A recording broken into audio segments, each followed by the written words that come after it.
오늘도 우리를 향하신 하나님의 놀라운 계획 속에 우리의 마음이 열려지고 또 말씀이 들려지는 은혜가 있기를 주님의 이름으로 축복합니다. 우리가 인생을 살면서 참 다양한 갈등들을 경험하게 되어집니다. 친구 사이에서도 그렇고요. 또 동료, 직장 동료 관계에서도, 또 때로는 가족 구성원 안에서도 갈등이 일어나고요. 심지어는 사랑해서 결혼한 부부 간에도 이런 갈등들이 일어납니다. 또 나와 내 자신과의 갈등도 일어나는 것을 경험하게 되는데요. 특히 오늘날 이 온 나라가 이 갈등 구조 속에서 참 어려운 시간들을 보내고 있는 것 같습니다. 특별히 또 이 화물차 연대 파업으로 인하여서 또 여러 업계까지 또 경제적 막중한 부담을 또 가중되어지고 있고, 또 이들은 또 자신이 살기 위해서 또 그렇게 행동할 수밖에 없는 이런 갈등 구조들이 연달아 일어나고 있습니다. 그 다음날 또 뉴스를 보는데 이 도시철도 이 전철이 파업한다면서 또 뉴스가 나오더라고요. 그래서 출근길이 전쟁터가 되어질 것을 예고하는 그런 기사들을 보았는데요. 또 이 문제들이 또 정부와 또 노사 간의 이런 수고와 노력으로 인하여서 합의된 결정문이 딱 발표되어지는 순간 그 갈등의 모든 문제들이 싹 정리되어지고 해소되어지고, 또 언제 이러한 일이 있었냐는 듯이 정상적으로 모든 삶이 이어지는 것들을 보게 되면서 이 갈등 해소 위해서는 그 과정들이 참 치열하고 어떻게 말로 표현할 수는 없겠지만, 어쨌든 결정된 무엇인가가 발생되어지면 이 갈등의 문제들이 정리되어지고 끝나게 되어지는 것 같다, 이런 생각들을 해보게 됩니다. 그동안 우리가 말씀을 쭉 사도행전을 살펴보면서 유대인 그리스도인들과 또 이방 그리스도인들 사이에 일어났던 이 다양한 갈등의 문제들을 우리가 살펴보기도 했습니다. 이방 그리스도인들이 이제 이방인들이 그리스도인이 되기 위해서는 이 유대인들의 할례를 받고 또 율법을 지켜야 이 구원을 얻게 되어진다, 이 갈등 구조가 있었잖아요. 근데 이것이 이제 드디어 정리가 되어집니다. 이 문제를 놓고 또 예루살렘에 모인 교회 지도자들, 이 문제를 놓고 심각하게 토론도 하고 또 의견도 나누고 또 함께 기도도 하면서 이 두 가지를 결론적으로 원칙을 정하게 되었는데요. 이 첫 번째는 이방인이라 하더라도 구원의 필수 조건이 아닌 율법의 멍에를 지우지 말라, 이것이 하나의 결정이었죠. 왜냐하면 우리의 구원은 오직 예수 그리스도의 십자가의 보혈로 우리에게 완전하고 영원한 구원을 얻은 것이기에 그것에 대한 멍에를 지우지 말라는 거였습니다. 두 번째로는, 그렇다면 이제 구원받았다? 그러면 구원받은 자로서의 합당한 삶을 살아야 되겠다라고 권면을 한 것이지요. 그동안 자연스럽게 삶의 하나의 문화로 또 삶의 하나의 이 습관으로 자리 잡았던 우상 숭배에 관련된 습관들, 그것부터 떠나야 된다. 또 더불어서 성도와의 관계에 있어서 덕을 세우기 위해 또 구약에 금했던 습관들을 버리는 이런 일들을 함께 결정을 하게 되었습니다. 이렇게 분명한 교회의 결정으로 인하여서 이 갈등 구조가 정리되어집니다. 어떻게 보면 그동안 흐릿흐릿하고 또 불분명했던 그 요소들, 어떤 삶의 태도, 신앙의 습관들이 정리가 되어지고 확정되어지면서 이 고민들은 다 사라지게 되었는데요. 이런 모습 속에 우리의 신앙도 한번 점검을 해보았으면 좋겠어요. 그들 한번 적용을 해보았으면 좋겠어요. 교회 안에서 일어나는 여러 갈등의 문제들도 있습니다. 그 외에도 또 나와 내 신앙으로 인하여서 갈등하는 그런 경험들 있지 않습니까? 이런 것들을 어떻게 정리하면 좋을까? 교회 안에 신앙과 교리가 분명하게 정리가 되어지면서 분명해지면서 이 교회 안에 갈등이 다 사라졌던 것과 같이 우리도 우리의 신앙이 분명해질 때에 이런 갈등들이 사라지게 되어지는 줄 믿습니다. 내 안에 여러 가지 갈등되어지고 나의 행동과 태도와 삶의 여러 문화들과 충돌 되어지는 것들 가운데에 바로 나의 신앙을 분명하게 할 때에 이 갈등들이 사라질 수 있다는 거예요. 여러분, 나의 신앙 안에서 무엇이 분명해져야 되겠습니까? 먼저는 내가 믿는 것이 과연 무엇인가? 이것이 정리되어져야 돼요. 내 믿음의 대상이 분명해져야 합니다. 내가 교회 생활을 하고 있어요.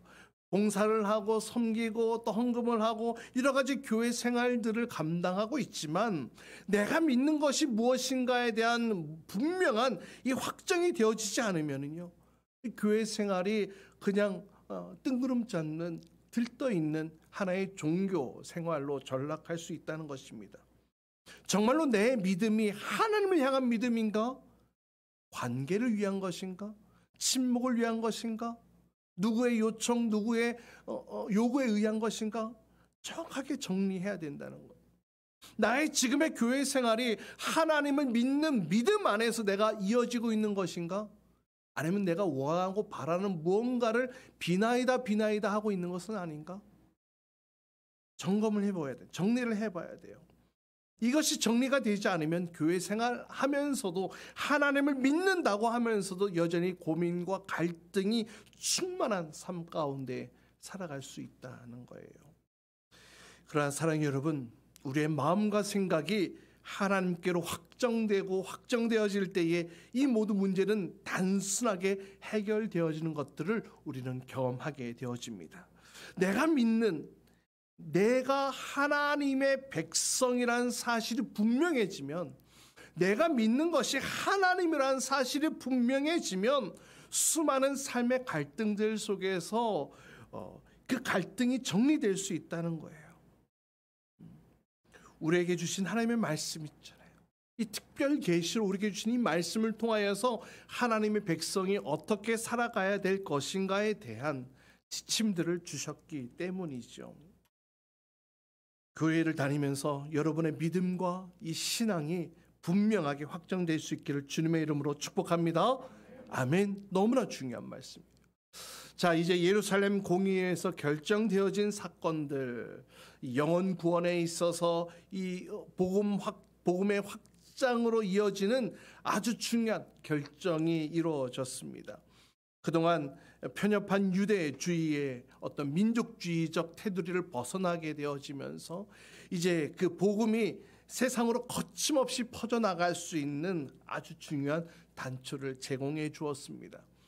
그동안 이것이 맞냐 틀리냐, 이렇게 해야 되냐 저렇게 해야 되느냐가 싹 정리되어지고 이제 한 방향으로 한 목표로 이 복음이 전파되어지는 그 귀한 시간들을 제공하게 되었다는 것입니다. 그래서 이 결정문을 들고 이 바나바와 바울과 또 실라와 또 유다는 같이 함께 이 안디옥으로 갑니다. 이 편지를 들고 말이죠. 그리고 결정되어진 이 결정문, 이 편지를 함께 그곳에서 읽습니다. 30절 31절입니다. 우리 같이 함께 읽어봅니다. 함께 읽습니다. 시작. 그들은 전송을 받고 안디옥에 내려가서 회중을 다 모아놓고 그 편지를 전하여 주었다. 회중은 편지를 읽고 그 겉면을 기쁘게 받아들였다. 아멘. 안디옥 교회는 이 교회 결정을 기쁘게 수용합니다. 그러면서 혼란이 종지부를 찍게 되어지죠. 그동안 일어났던 수많은 논쟁들이 다 사라지고 잠잠해졌어요. 그리고 33절 보세요. 33절에 보니까 그들은 거기서 얼마 동안 지냈다, 이렇게 기록하고 있죠. 이 얼마 동안이라는 이 시간의 흐름이 나타나고 있는데요. 이 속에는 이 갈라디아서의 이야기와 연결되어지고 있습니다. 갈라디아서 2장에 있는 말씀인데요. 우리 갈라디아서 2장 11절로 13절까지 말씀 함께 또 읽어봅니다. 함께 읽습니다. 시작. 그런데 게바가 안디옥에 왔을 때 잘못한 일이 있어서 나는 얼굴을 마주보고 그를 나무랐습니다. 그것은 게바가 야곱에게 몇몇 사람이 오기 전에는 이방 사람들과 함께 음식을 먹다가 그들이 오니 할례 받은 사람들을 두려워하여 그 자리를 떠나 물러난 일입니다. 나머지 유대 사람들도 그와 함께 위선을 하였고 마침내는 바나바까지도 그들의 위선에 끌려갔습니다. 한 가지 사건을 바울이 갈라디아서를 통하여서 이야기를 펼치고 있습니다. 예루살렘 공의회를 통하여서 율법과 할례 없이도 구원은 완전하고 영원하다, 이 사실이 결정되어졌어요. 확정되어졌습니다. 그런데 실제로 유대 그리스도인들 가운데에는 이 사실을 받아들이고 또 적응해 나가는데 많은 시간이 필요했다는 것이죠. 사실 우리도 어떤 새로운 환경, 어떤 새로운 결정 앞에 나의 삶의 태도, 습관들을 바로 바꾸는 것이 쉽지 않다는 것, 우리가 너무나 잘 알고 있지 않습니까? 믿음대로의 삶, 정말 우리의 모습이 우리에게 주신 믿음대로의 모습으로 착착착 바뀌어지면 얼마나 좋겠어요. 그런데 그러지 못하는 모습들로 인하여서 매일매일 말씀 가운데에 이전에 나의 삶의 습관들을 정리하고 바꾸는데 매일매일 어떤 내적인 전투들이 우리 안에서 일어나고 있지 않습니까? 그래서 어느 부분은 또 그렇게 새롭게 정착되어지기도 하지만 또 어떤 부분들은 여전히 싸우고 있는 부분들도 있는 것을 보게 됩니다. 이 갈라디아서 2장에 담긴 내용이 바로 이 베드로의 내적 어떤 그런 갈등, 전투의 시간들 속에 실수했던 문제를 다루고 있는 거예요. 그러니까 베드로죠. 이 베드로가 안디옥에 갔습니다. 예루살렘의 결정과 또 자신도 경험했던 사건들을 통하여서 이제 이방인들과 자유롭게 또 교제하기 시작합니다. 이방인들에게 멍에를 씌우지 말라고 또 본인도 그렇게 가르쳤습니다. 이방인들에게 또 이방인 그리스도인들과 함께 자유로운 그런 식사 교제도 함께 하게 되는데요. 그러던 중 이 바울이 베드로에게 잘못한 일이 있어서 나무랬던 것입니다. 아마 베드로가 이방 그리스도인들과 이방인들과 식사 교제를 하고 있었던 것 같아요. 그런데 연락이 옵니다. 예루살렘에서 야고보가 보낸 이 사람들이 이 안디옥으로 오고 있다는 소식을 전달받습니다. 그 순간 이 베드로 안에 갈등이 일어난 거예요. 그래서 성경에서는 갈라디아서에서는 할례 받은 사람들 이렇게 표현을 하고 있는데요. 즉 유대인들이죠. 아직 이 복음의 완전함 가운데 적응되지 못한 그런 자들을 가리키는 것입니다. 그런 자들에 의해 자신의 행동이 비판받을 것에 대한 순간의 두려움이 훅 하고 올라왔던 거예요. 순간에 갈등들이 일어났던 것이죠. 그래서 어떻게 합니까? 식사 교제하던 중에 은근슬쩍 빠져나왔다는 거예요.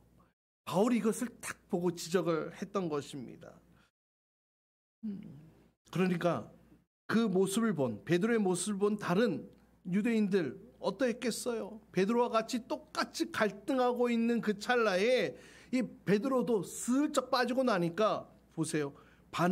심지어 바나바까지도 그 위선에 의해 끌려갔다 이렇게 기록하고 있지 않습니까?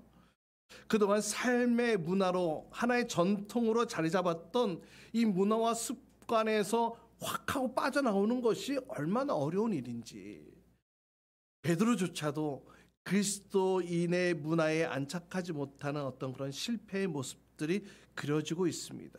여전히 옛 습관에 매여 있었던 실수 많았던 베드로의 모습을 보게 되는데요. 여러분, 우리도 구원받은 하나님의 백성이 되었습니다. 그렇다면 이제 우리가 하나님의 백성으로 하나님의 백성다운 모습으로 살아가야 되지 않겠습니까? 주를 믿기로 결정을 했고 또 그 믿음이 생겼어요. 그리고 어떻게 살아가야 될지에 대한 지침들을 말씀을 통해 깨닫게 되어집니다.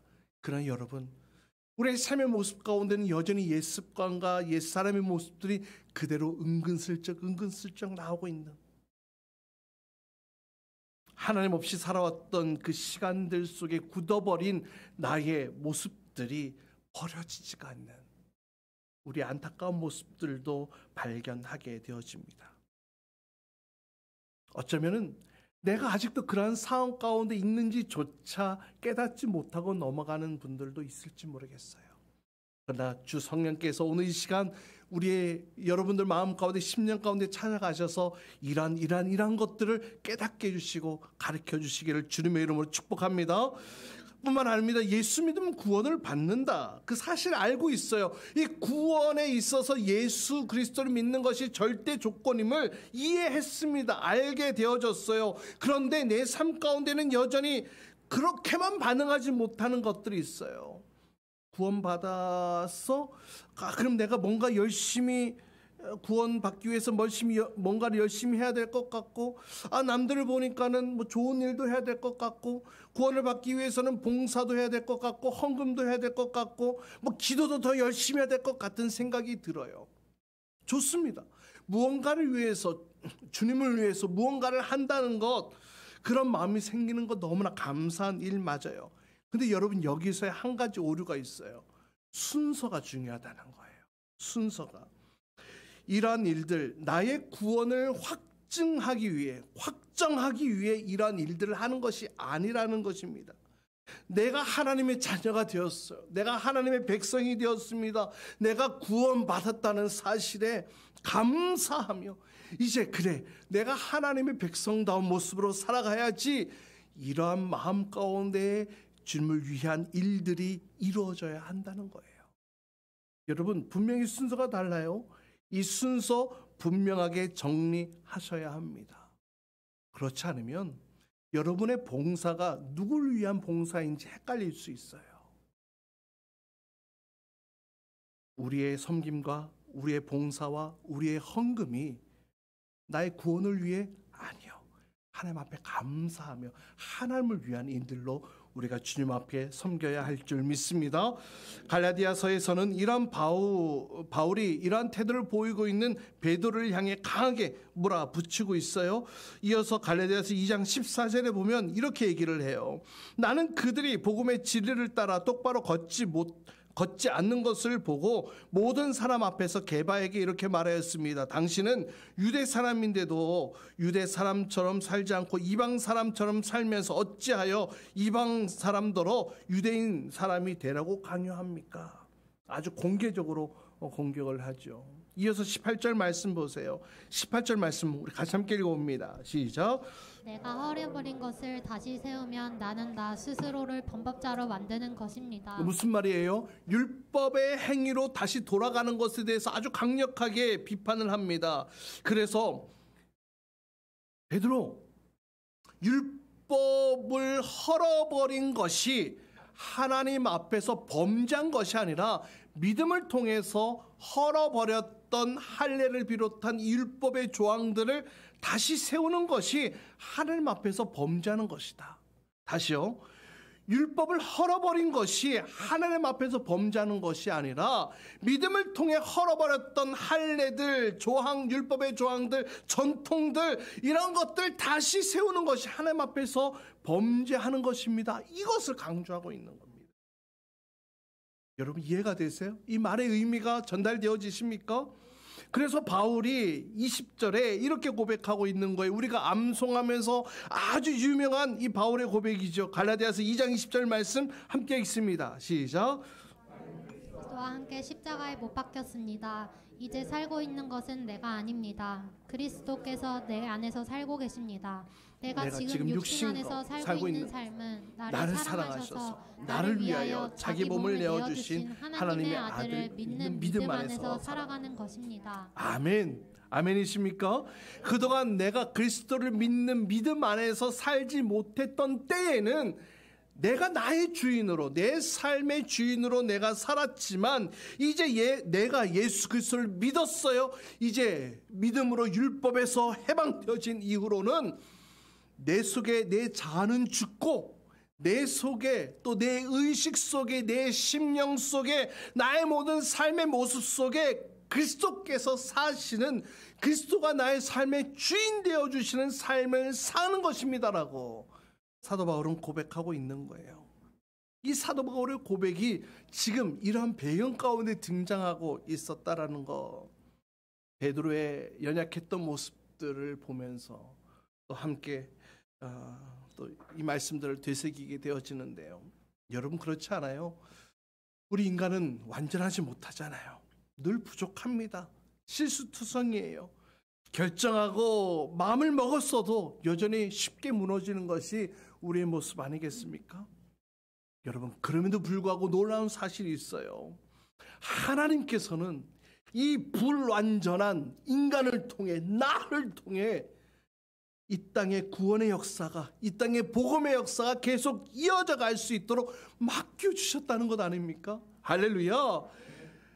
완벽한 자에게, 완벽하게 일할 수 있는 자에게 탁 맡기면은 그게 너무나 성과가 좋을 것 아니에요. 그러나 연약하고 불완전하고 실수투성이지만 그럼에도 불구하고 이 구원의 역사, 이 복음의 완성을 위하여 저와 여러분을 사용하시고 맡겨주신 것, 이것이 얼마나 큰 은혜인지 몰라요.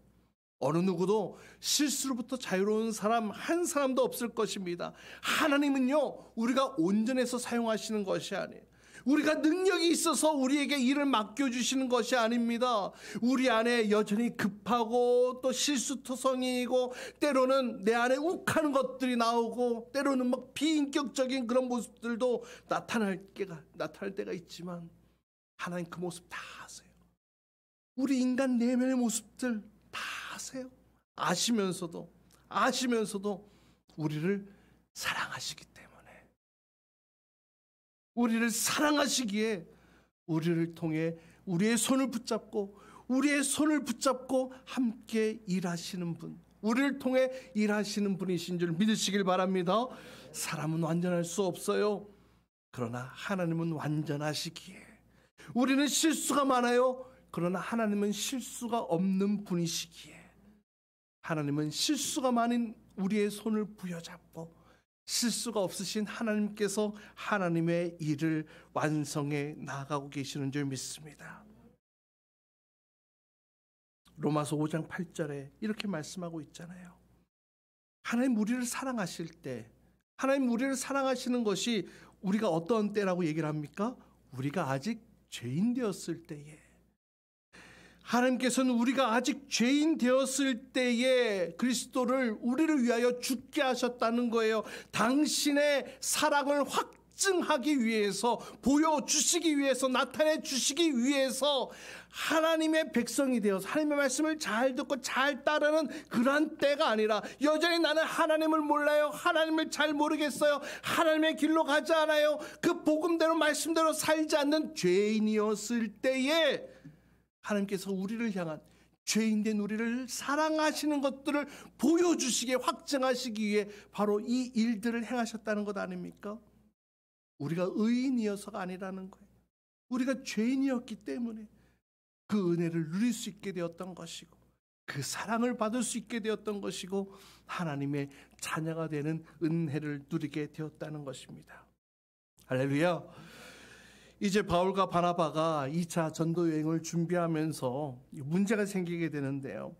오늘 본문 사도행전 15장으로 다시 돌아오셔서 37절로 39절까지 말씀을 보면 이 두 사람의 갈등이 나타나고 있어요. 이 마가 요한을 데리고 가냐 마냐, 이 문제가 사건의 발단이 되게 되었는데요. 이 바울과 바나바가 서로 다른 생각을 가지고 있었어요. 그래서 이 사건을 계기로 결국 두 사람이 다른 길로 서게 되어집니다. 이 마가 요한 1차 전도 여행 때 함께 동참했던 인물이죠. 구원받았습니다. 그리스도인이 되었습니다. 그리고 전도 여행을 하게 된다고 하니 큰 기대를 가지고 아마 그 길에 따라 나섰던 것 같아요. 그런데 힘들었던 것 같아요. 많이 불편했던 것 같아요. 내가 생각했던 것만큼 복음의 열매들이 팍팍팍 열려지지 않는 것처럼 보여졌어. 그래서 어떤 이유인지는 정확하게 기록하고 있지는 않지만 결국 밤빌리아에서 중간에 홀로 선교지를 무단 이탈하는 사건이 일어났어요. 사도행전 13장에 그 사건이 나타나고 있는데요. 그래서 이 마가 요한은 혼자 다시 예루살렘으로 훅 돌아오는 사건이 일어났습니다. 우리가 선교여행을 같이 갔는데 어떤 한 멤버가 나 너무 여기서 먹고 자고 이거 음식도 안 맞고 자는 것도 힘들고 막 몸에 뭐가 두드러기 나는 것 같기도 하고 도저히 힘들어서 못하겠어요. 나 그냥 한국으로 돌아갈래요. 휙 돌아간 사건. 아마 이 팀을 인솔하는 인솔자로서는 굉장히 당황했겠죠. 그리고 그 한 사람으로 인하여서 그 팀 구성원들 가운데에 또 여러 가지 좋지 않는 그런 이야기들도 오고 갔을 것이고, 그 분위기를 다 잡는데 얼마나 힘든 시간들을 보냈겠어요. 지금 그 상황이었던 거예요. 어쩌면 이 마가 요한 전도 여행의 실패자, 또 어쩌면은 미숙하고 실수투성이 전도자의 모습으로 사도행전 13장에 그려지고 있습니다. 우리도 각자가 다 사정이 다르지만 어떠한 사건, 어떠한 환경들에 견디지 못해서 또 도중에 포기할 때도 있습니다. 관계 안에서 오는 갈등이 힘들어서 못하겠어 물러날 때도 있습니다. 어느 누구나 예외 없이 우리 안에는 이런 어려움들이 존재하고 있습니다. 그리고 감히 제가 예언하기를 이러한 일들은 앞으로도 계속 일어나게 될 것이라고 말씀드릴 수 있을 것 같아요. 그렇다면 우리도 이 마가 요한처럼 우리의 인생 가운데에 혹은 인생에 나고자 혹은 복음 전함에 있어서 실패한 복음 전도자가 될 위기도 처해질 수 있다는 것입니다. 근데 보세요. 다시 한 번 더 15장 37절 38절 말씀 보세요. 함께 읽어봅니다. 시작. 그런데 바나바는 마가라는 요한도 데리고 가려고 하였다. 그러나 바울은 밤빌리아에서 자기들을 버리고 함께 일하러 가지 않은 그 사람을 데리고 가는 것을 좋게 여기지 않았다. 바나바는 마가를 데리고 가는 것을 좋게 여겼고, 바울은 그 이탈 사건 때문에 저 사람은 다시 동행하기가 어렵다, 이렇게 그래서 서로 사역하기 힘든 지경에 이르게 되었던 것입니다. 누가 맞습니까? 누가 틀립니까? 누가 맞다고 누가 틀리다고도 얘기할 수 없는 사항입니다. 왜냐하면 바울은 선교를 중요하게 생각했던 사람이고, 이 바울은 사람을 중요하게 생각했던 사람이었어요. 그래서 결국 바울을 누가 데리고 왔어요? 바나바가 데리고 왔잖아요. 다시금 기회를 주었던 사람이 바나바이지 않았습니까? 둘 다 틀리지 않는 거예요.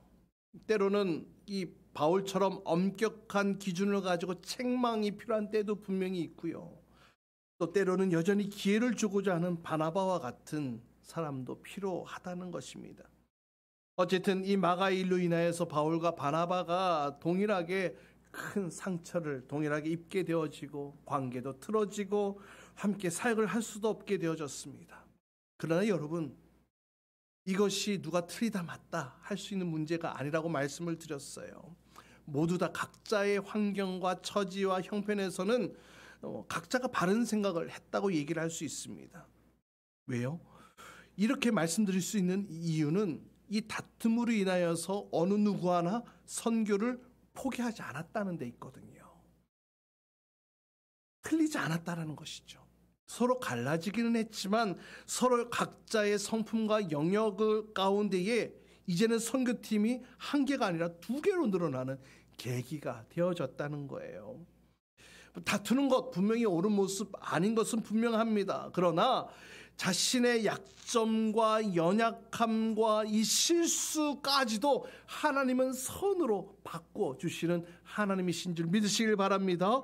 마가 요한의 과거의 그 실수까지도 말이죠. 그런데 보세요. 39절 말씀 다시 한번 보세요. 한번 함께 읽어볼까요? 시작. 그래서 그들은 심하게 다툰 끝에 서로 갈라서고 말았다. 바나바는 마가를 데리고 배를 타고 키프로스로 떠나갔다. 참 재미있고 또 유익한 내용은요, 이 바나바가 마가를 데리고 어디로 갔다고 얘기를 합니까? 키프로스, 옛날 성경에 구브로 있죠. 키프로스 섬, 바나바의 고향이기도 했고 또 1차 전도 여행의 첫 여행지이기도 했어요. 다시 말하면 마가 요한이 실수했던 장소로 다시 가게 되어지는 것을 보게 됩니다. 왜 그랬을까요? 실수를 딛고 일어서도록 이끄시는 하나님의 인도하심이 아니었을까요? 반면에 바울과 또 실라는 또 시리아와 또 길리기아 지역으로 40절 41절에 보면 그렇게 이동을 하여 또 주의 교회를 세워나가는 것들을 보게 됩니다. 모두가 각자 연약함이 있어요. 그럼에도 불구하고 하나님께서는 이들에게 여전히 복음 전파의 사명을 맡겨주셨다는 것을 우리는 주목해야 됩니다. 바울 말년에 이 디모데 후서를 기록을 하면서 그 내용에 보면 이 마가가 자신에게 유익하니 데리고 오라, 이렇게 디모데 후서 4장 11절에 기록되어져 있거든요. 내 사역에 있어서 쟤는 필요 없어, 저 사람은 나에게 유익하지 않아, 같이 동행할 수 없는 사람이야, 그렇게 낙인 찍고 함께 동행하지 않았던 마가 요한도 어떻게 보면 복음 전파에 있어서 실수투성이었고 실패자였던 마가 요한도 결국 하나님께서 복음 전도의 유익한 자로 결국에는 세워주셨다는 것입니다. 할렐루야. 사랑하는 여러분, 누가 복음을 전할 수 있는 자입니까? 우리 중에 누가 복음을 전할 수 있는 자입니까? 여전히 우리는 실수투성입니다. 여전히 연약합니다. 무너지기 쉬운 연약한 존재예요. 그럼에도 불구하고 이와 같은 사명을 저와 여러분에게 여전히 허락해 주셨음을 믿으시길 바랍니다. 우리를 사랑하시기에 우린 여전히 실수투성이지만 실수가 없으신 그 하나님께서 우리의 손을 부여잡고 주의 일에 동참하도록 저와 여러분을 초청하고 계신 줄 믿습니다. 그 하나님의 손 내미심에 우리가 동참하기를 간절히 소망합니다. 그 하나님의 손을 부여잡고 모든 실수들을 딛고 일어서도록 도우시고 또 역사하시고 인도하시는 그 하나님이 지금 우리와 함께하고 계신 줄 믿습니다. 아픈 상처가 있을지라도, 때로는 속상한 일을 당했을지라도 그 모든 과정들 속에서도 하나님은 완벽하게 합력하여 선을 이루어 주시는 분이신 줄 믿으시길 바랍니다. 그 하나님을 신뢰하기에 우리가 함께 신앙생활을 하고 있는 것이고 또 주의 나라를 위하여 함께 지어져가고 함께 세워져가고 있는 것인 줄 믿습니다. 우리에게 주어진 삶의 영역 가운데에 이 복음으로 정복해 나아가는, 그래서 하나님의 나라를 확장해 나아가는 그런 귀한 모습들이 우리의 삶의 모습들 가운데 펼쳐지기를 주님의 이름으로 축복합니다. 우리 같이 함께 이 시간 기도합시다. 이 시간 기도하실 때에 주님, 나의 삶의 여정들을 되돌아보며 여전히 실수투성이고 여전히 불완전하고 아픔이 있었고 속상함이 있었고 지금 내가 이 자리에 오기까지 수많은 일들이 겪었지만 그럼에도 불구하고 구원의 역사, 복음의 역사를 이어갈 수 있도록 맡겨주시고 우리를 불러주심에 감사합니다. 이제 그 주님의 음성에 반응하며 다시 한 번 더 복음으로 정복해 나아가는 자가 되게 하여 주옵소서. 나의 연약함, 나의 부족함, 실수투성이인 나의 모습이지만 그러나 실수가 없으신 하나님께서 나의 손을 부여잡고 그 모든 실수를 딛고 일어서도록 지금 나를 부르고 계시오니 내가 그 주님의 손을 부여잡고 그 하나님의 이끄심에 합당하게 복음의 영역들을 확대해 나아가는 주의 백성으로 살아가게 하여 주옵소서. 우리 같이 함께 주시면 함께 통성으로 기도하겠습니다.